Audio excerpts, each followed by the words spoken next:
Vamos lá, gente. Hoje eu não vou ficar muito tempo aqui não, porque meu celular está descarregado. Quero convidar você a compartilhar essa live. Hoje a gente vai falar sobre o Covid.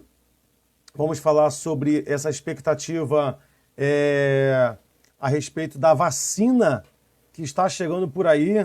Todo mundo diz, "Ê, beleza."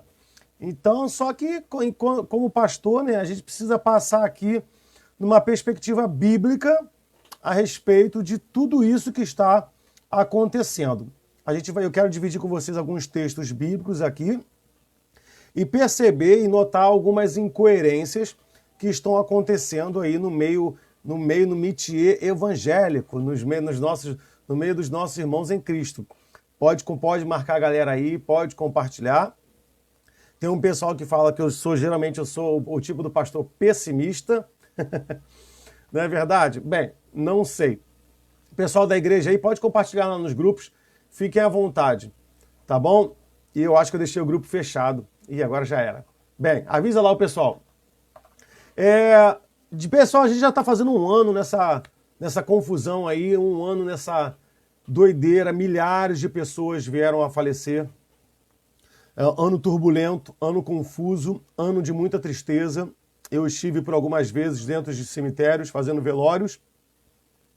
Anos de indagações, ano de inquietações. Algumas indagações a respeito, inclusive, do nosso meio. Cremos que Deus cura, cremos que Deus usa pessoas para orar pelas outras pessoas e essas pessoas serem curadas. A Bíblia diz, né, está alguém doente, chama os presbíteros, unja com óleo, a oração da fé o curará. Mas foi um ano em que o meio cristão foi testado, provado e, sinceramente, não sei dizer se aprovado por Deus.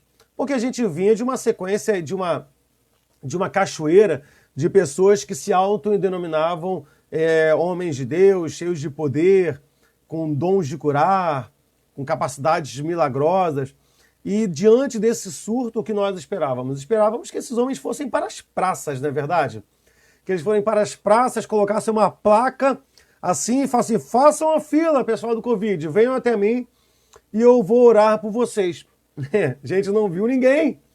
Não viu ninguém. Aí você pode perguntar assim, ué, pastor Sandro, mas você também não foi, mas eu nunca falei que eu tinha dom de cura. Não tenho, né? Se Deus quiser me usar para curar, será simplesmente pela sua misericórdia e nada mais por causa disso, pelo seu desejo soberano de curar alguém. Sei que não é a área em que Deus trabalha na minha vida, mas diante disso tudo, gente, de tantas perdas, de tantos conflitos, de tanta confusão, eu quero começar essa live dividindo um texto com João 16:33, que vai dizer assim, ó, tenho-vos dito isto, para que em mim tenhais paz.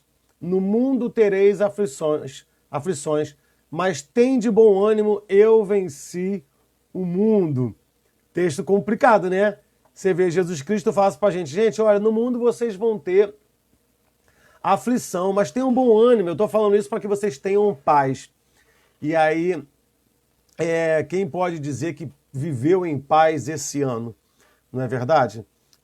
Quem viveu em paz, as pessoas viveram atribuladas, com medo de adoecer, com medo de morrer, com medo de perder os seus entes queridos.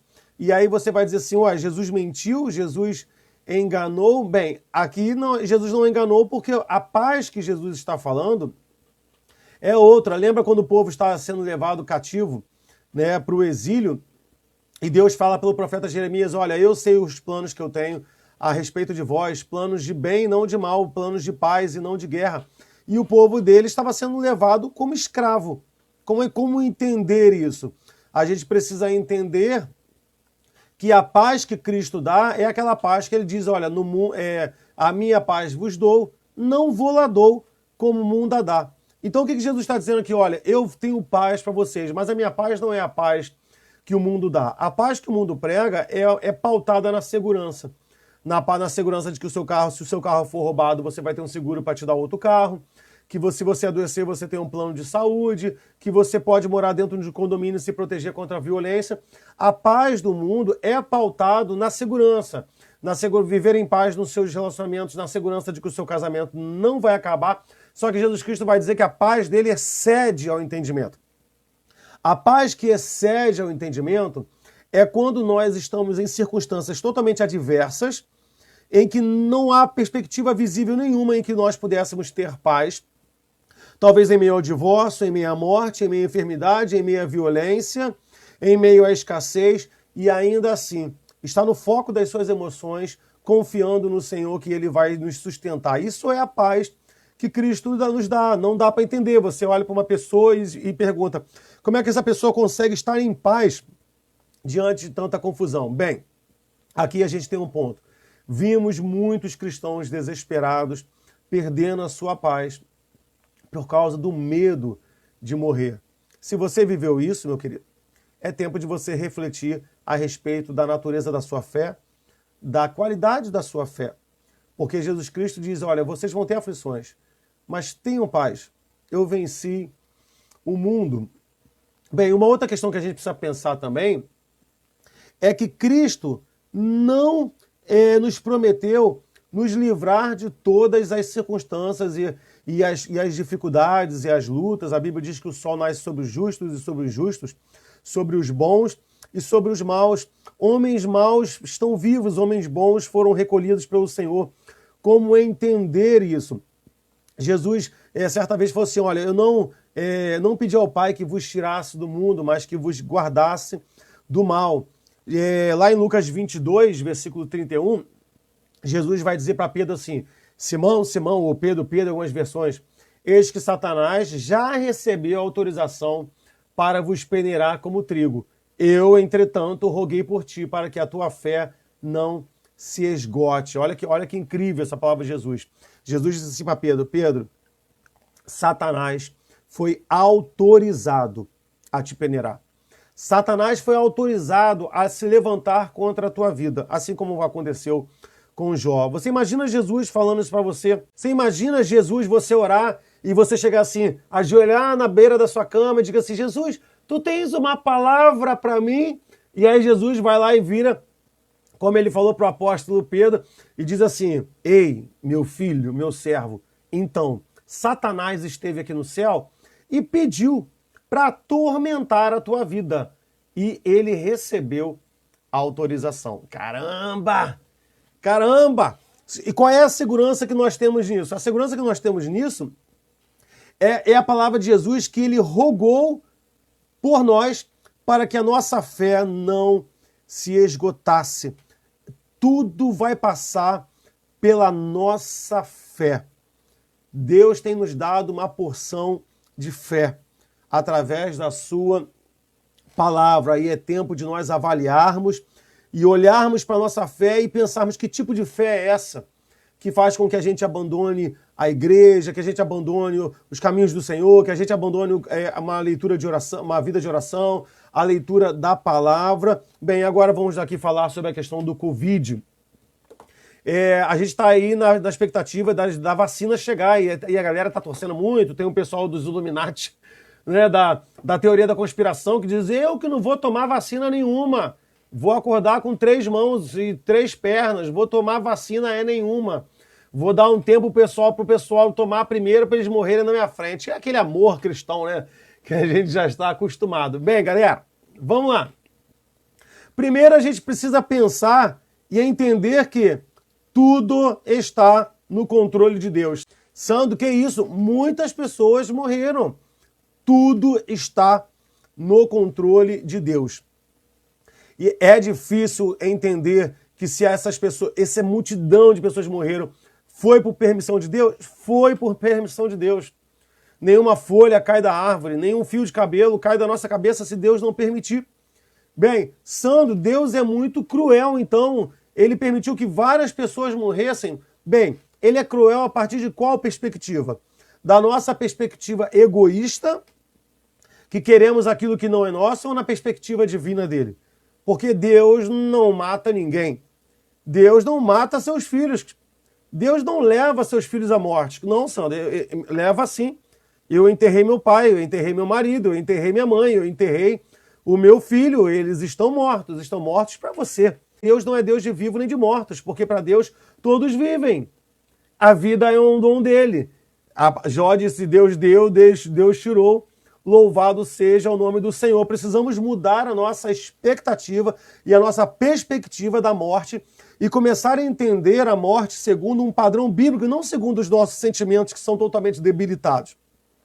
Sim, Deus sabe que nossos sentimentos são debilitados. Somos homens, Ele sabe que nós somos pó. Ele entende isso. Afinal de contas, até Jesus Cristo chorou na morte de Lázaro. Mas a questão é, gente, a questão é que mesmo que essa vacina chegue, o grande questionamento é qual é a vacina que é capaz de frear os desígnios de Deus para essa terra. E eu quero falar com vocês, expor alguns textos para vocês aqui nessa noite. Eu estou falando bem rápido. Primeiro que eu já falo rápido mesmo, porque meu telefone vai descarregar. Se ele descarregar, depois eu gravo o vídeo e posto. Bem, Lucas 21, do 9 ao 11, vai dizer assim: quando ouvirdes de guerras, sedições, não vos assusteis, porque é necessário que isto aconteça primeiro, mas o fim não será logo. Então lhes disse: levantar-se-á nação contra nação, reino contra reino, e haverá em vários lugares grandes terremotos, fomes, pestilências, que são as pestes. Haverá também coisas espantosas e grandes sinais do céu. Queridos, quando eu era criança, eu ouvia meus pregadores, os pastores, eu ouvia o meu avô falar: olha, Jesus Cristo vai voltar. Eu acho que a igreja não está se apercebendo, a igreja não se ligou que nós estamos no pico das manifestações celestiais e divinas, dos sinais que Deus prometeu para nós. A igreja está desesperada, tentando não morrer, quando na verdade Deus está mostrando para nós que os céus estão por se abrir e que Jesus Cristo está para voltar para essa terra. Talvez você que não seja da fé cristã, isso que eu esteja falando para você seja surreal. Nós estamos vivenciando todas as promessas de Deus, coisas que nós ouvíamos na nossa infância e que pareciam estar distantes. Hoje nós estamos vivendo isso. Meu avô jamais imaginou viver isso, pensava numa questão futura, numa perspectiva futura. Bem, nós estamos vivendo a prática, a efetuação desse sermão escatológico de Jesus Cristo a respeito da sua vinda. É o mesmo sermão que está em Marcos 13, em Mateus 24, e do 42 e 51, e também é de Apocalipse 6. Se a gente continuar em Lucas, versículo 27 e 28, vai dizer assim: então verão vir o Filho do Homem numa nuvem com poder e grande glória. Ora, quando essas coisas começarem a acontecer, olhai para cima e levantai as vossas cabeças, porque a vossa redenção está próxima. Isso é maravilhoso, as pessoas não estão entendendo isso. As pessoas estão chorando, as pessoas estão desesperadas. Eu quero uma vacina, eu quero uma vacina. Quando, na verdade, Jesus Cristo diz assim: olha, quando as pestes começarem a acontecer, quando as guerras começarem a acontecer, quando vocês ouvirem sobre rumores de guerra, quando vocês ouvirem sobre fome, quando vocês ouvirem sobre irmãos seus que estão sendo levados à morte, como muitos missionários, olhem para cima, porque está chegando a vossa redenção. Aleluia! Aleluia! Eu quero trazer essa palavra para você nessa noite, meu irmão. Esquece essa questão da vacina. Pastor Santos, você vai tomar vacina? Vou tomar vacina. Só que a questão não é essa. A questão é que quando os sinais começarem a se manifestar, Jesus Cristo tem uma palavra para mim e para você. Olhem para o alto, porque a redenção está por chegar. Existem textos da Bíblia que diz assim: elevo meus olhos para o monte, de onde virá meu socorro vem dos céus e da terra, né? Pensar nas coisas lá de cima, pensar nas coisas celestiais, que é de lá vem o nosso socorro. Só que Jesus Cristo aqui está dizendo que nós olhemos para o céu numa outra perspectiva, não numa perspectiva esperançosa de um futuro longe, de um futuro distante, mas numa perspectiva de algo que estamos prestes a viver. Quando ouvirem sobre pestes, quando ouvirem sobre guerras, quando ouvirem sobre fomes, quando ouvirem sobre violências, nação contra nação, reino contra reino, levantem os seus olhos, olhem para o céu, a redenção está perto de chegar. Só que a igreja não está percebendo isso, a igreja está pregando sobre cura, sobre uma coisa para cá, sabe? A Bíblia diz que, o apóstolo Paulo vai dizer que se nós pensamos só nas coisas dessa terra, nós somos os mais miseráveis dos homens, porque a nossa maior riqueza está no céu. Não há nada aqui nessa terra que se compare à enormidade da glória que nos está reservada, separado para mim e para você. Chegou o tempo, meu irmão, de nós mudarmos o rumo da nossa pregação, de nós mudarmos o rumo do louvor das nossas igrejas, de nós mudarmos o rumo das nossas orações. Está chegando o momento da volta de Jesus Cristo sobre essa terra. A Bíblia diz que todo olho verá, toda língua confessará, todo joelho se dobrará e irão confessar que Jesus Cristo é o Senhor. Isso é glorioso, isso é tremendo, isso é maravilhoso. Mateus 24, 42 vai dizer assim, olha, vigiem, porque vocês não sabem que hora há de vir o vosso Senhor. Mas considerem isto, se o pai de família soubesse que aqui vigília da noite havia de vir o ladrão, vigiaria e não deixaria minar a sua casa. Por isso estai vós apercebidos também, porque o Filho do Homem há de vir em hora que não penseis. Quem é, pois, o servo fiel e prudente que o Senhor constituiu sobre a sua casa para dar sustento ao seu tempo? Bem-aventurado aquele servo que o Senhor, seu Senhor, quando vier, achar servindo a si. Assim, em verdade vos digo que porá sobre todos os seus bens. Mas o servo mau, que disse no seu coração, o meu Senhor vai demorar, e começar a espancar os seus servos e os seus conservos, e comer e beber com os ébrios, virá o Senhor daquele servo num dia em que não se espera, e a hora em que ele não sabe, e separá-lo-á e destinará a sua parte com os hipócritas. Ali haverá pranto e ranger de dentes.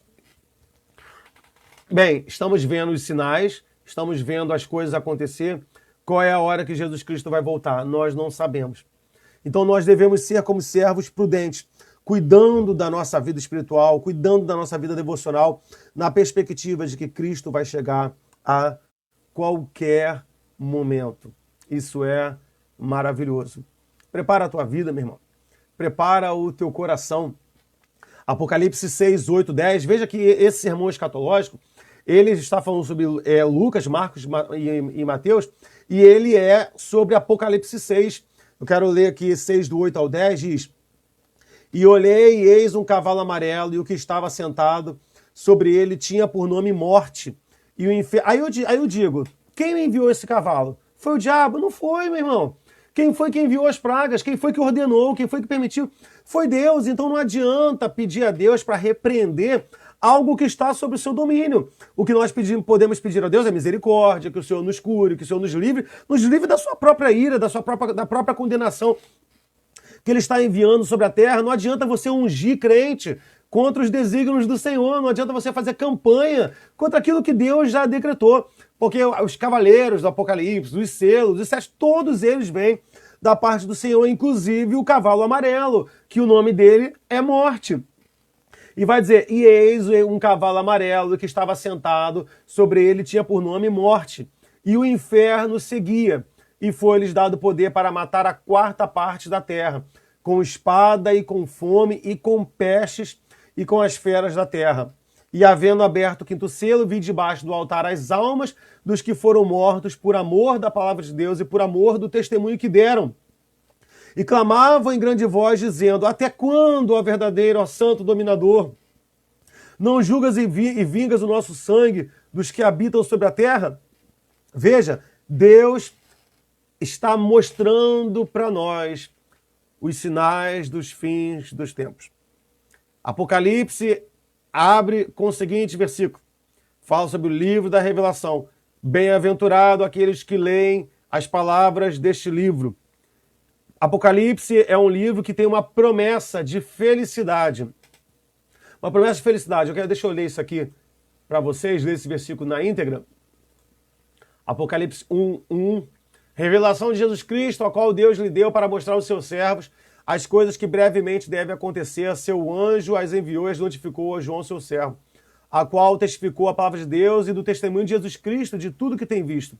Versículo 3.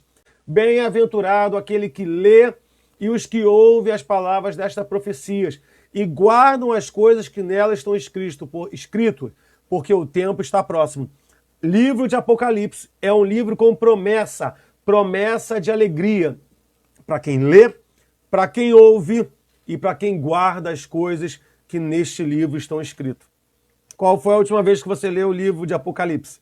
Aí você não entende eu não tô feliz. Vai ler Apocalipse. O livro de Apocalipse, ele é um livro com promessa de alegria. Pastor Sandro, mas eu tenho medo de Apocalipse. Eu acho ele um livro aterrorizante. Ele fala sobre muitas coisas ruins. Só que Jesus Cristo, no Apocalipse, ele está dando um grande spoiler da história e do filme da humanidade. Jesus Cristo está dizendo para João, João, calma, não entre em desespero. Sou eu que abro o selo. Sou eu que fecho, que desato o selo. Ninguém é digno. Eu sou o leão e eu sou o cordeiro. Eu sou aquele que, se fechando, ninguém abre, e abrindo, ninguém fecha. Eu sou aquele que possuo as chaves do reino de céus, as chaves de Davi nas minhas mãos. Sou eu. Jesus Cristo está dizendo, olha, vocês vão ter aflição, mas descansa o teu coração, porque no final, quem vence sou eu. Aleluias. Aleluias, meu irmão. Não tema o teu coração. Não atemorize o seu coração. O que nós precisamos, mais uma vez, eu quero voltar a repetir para vocês, é mudar a perspectiva e a direção da nossa vida cristã. É mudar a perspectiva da nossa fé. Tirarmos os nossos pés, os nossos pensamentos desta terra e começarmos a focar os nossos olhos, os nossos pensamentos no alto, porque a nossa redenção está próxima. Na verdade, o que nós precisamos é reaprender sobre a fé genuína cristã. É esquecer um pouco que os pregadores da prosperidade intoxicaram a nossa mente, entulharam os nossos altares, que esses falsos pregadores, esses falsos mestres fizeram com a igreja, preparando a igreja para viver nesta terra, quando a Bíblia, na verdade, preparou a nossa vida para viver na eternidade.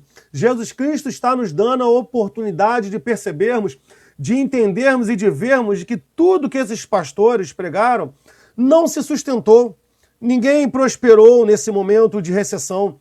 As pessoas adoecidas com Covid, milhares de pessoas morreram. E onde estavam esses homens? Acovardados em suas casas, porque a pregação deles não se consistiu. Deus provou para mim e para você que a igreja tomou um rumo errado em relação à nossa fé, que a igreja tomou um rumo equivocado em relação à leitura da palavra de Deus, que a igreja tomou um rumo errado em relação à nossa postura de temor em orar e falar com o Senhor, que aqueles homens que diziam que para você que vocês tinham que determinar, por que eles não determinaram o fim do Covid? Porque não cabe a eles. A palavra do Senhor diz em Isaías 43, agindo eu, quem impedirá? E não há quem possa escapar das minhas mãos. Não há homem que se levante nessa terra, não há intento que se levante nessa terra contra a vontade do Senhor. Por mais que o ser humano ainda tenha Babel dentro do seu coração e que ele queira construir torres, sabe, torres altas, torres de intelecto, torres da ciência, torres de tecnologia, para achar que pode alcançar e desmerecer os desígnios de Deus. Deus, mais uma vez, está ferindo o orgulho da humanidade. Assim como ele feriu os homens quando dividiu as línguas e fez com que todos eles se espalhassem. Deus feriu, Deus humilhou mais uma vez a humanidade, mostrando para mim e para você que nós não somos nada. Morreu pobre, morreu rico, morreu gente saudável, morreu gente doente, pessoas que tinham 90 anos não morreram, pessoas que estavam em pleno vigor de saúde vieram a falecer, pessoas que tinham planos de saúde que davam direito aos melhores hospitais não escaparam da morte, pessoas que entraram no SUS e entraram pelo hospital, sabe, público com pouco recurso, escaparam com vida. O mundo ficou perplexo, o mundo ficou atordoado. A Bíblia vai dizer assim, ainda que o mundo se transtorne, que as montanhas se lancem ao mar, nós não temeremos as más notícias. Deus está conosco. Não houve uma linha de pensamento, ninguém conseguiu entender. Deus sacudiu as estruturas da humanidade e mostrou para nós que ele não faz realmente acepção de pessoas. Porque para Deus não existe homem, nem mulher, nem macho, nem fêmea, nem rico, nem pobre. nem livre, nem escravo, nem servo e nem senhor. Agindo Deus, quem impedirá? Ninguém pode escapar das suas mãos. Bem, eu quero fechar essa live aqui agora com o texto de Mateus 6, de 5 ao 13.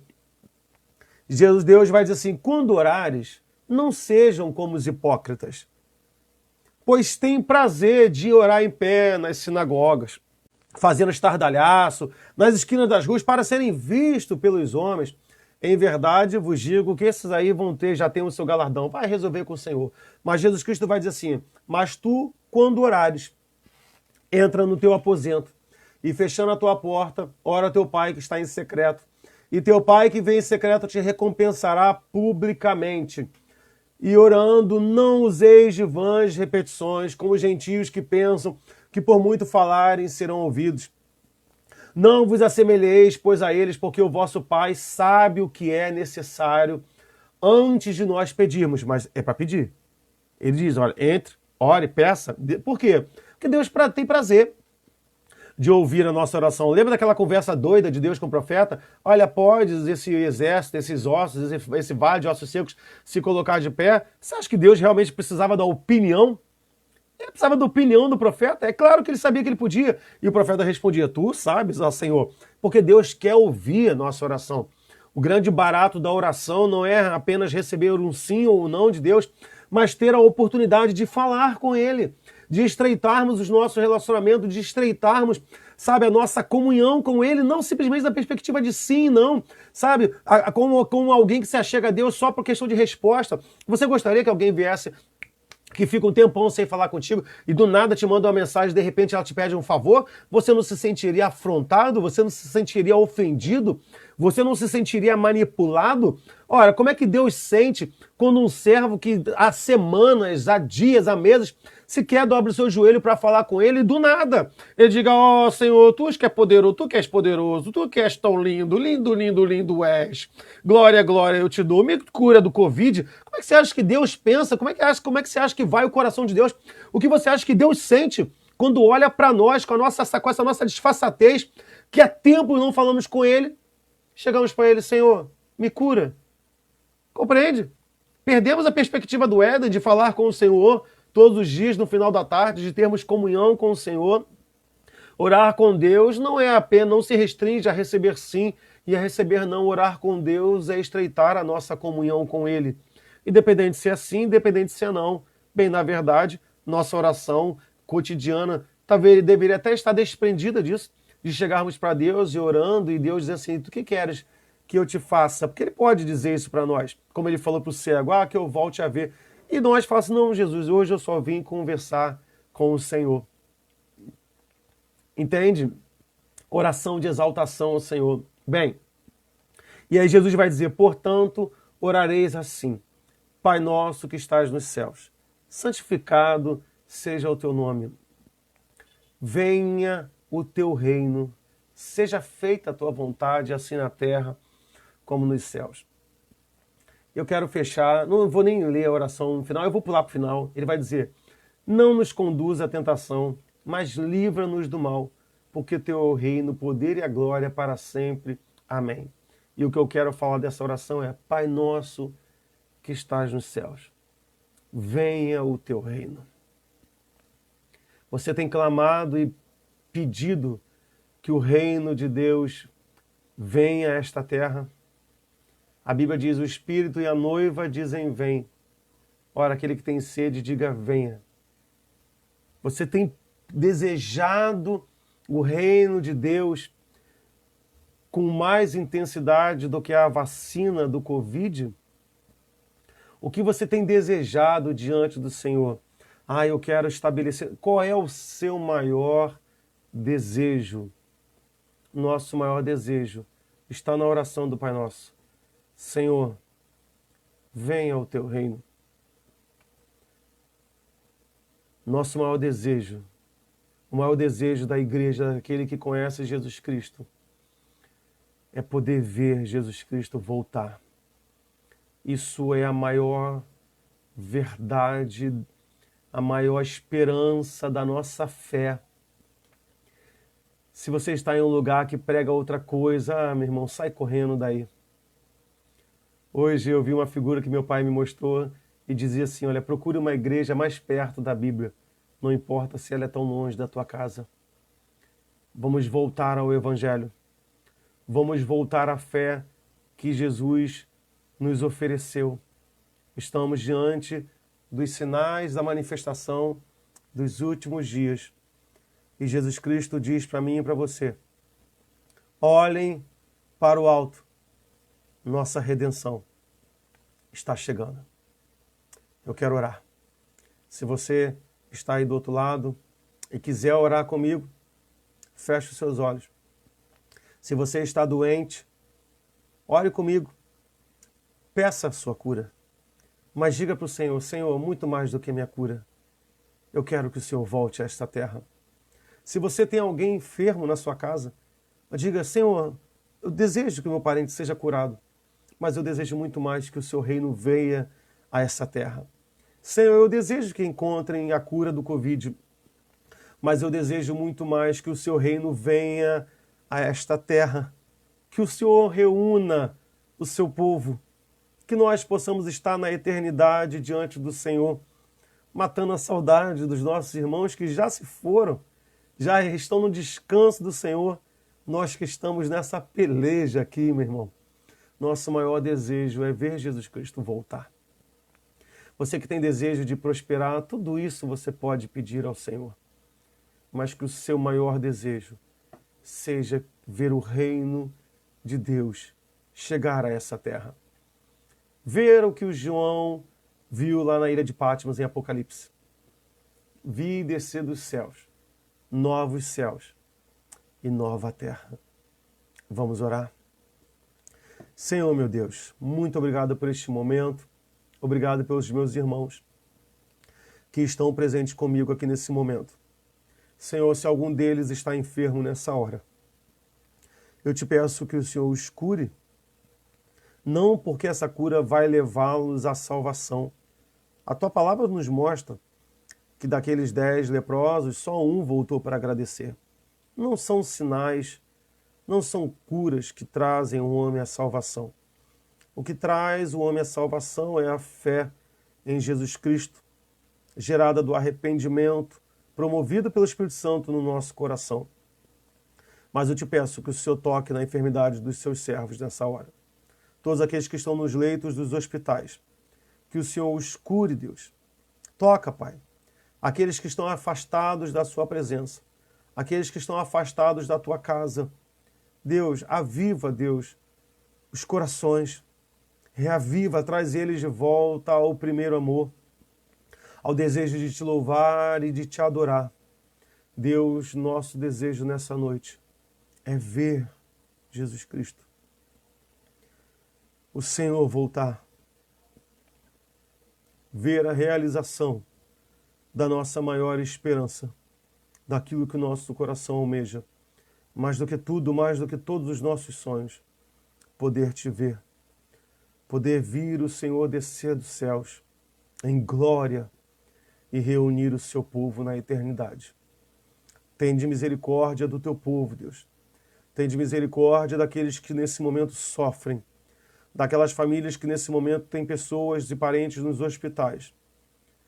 Acima disso tudo, Pai, fortaleça a nossa fé, para que nós passemos por estas provações, porque sabemos que provações maiores virão. Senhor, que a nossa fé não desfaleça, em nome de Jesus. Amém e amém. Glória a Deus. Deus te abençoe rica e abundantemente. Você que está longe da igreja, volta para a igreja. Você que está longe de Jesus, volta para Jesus.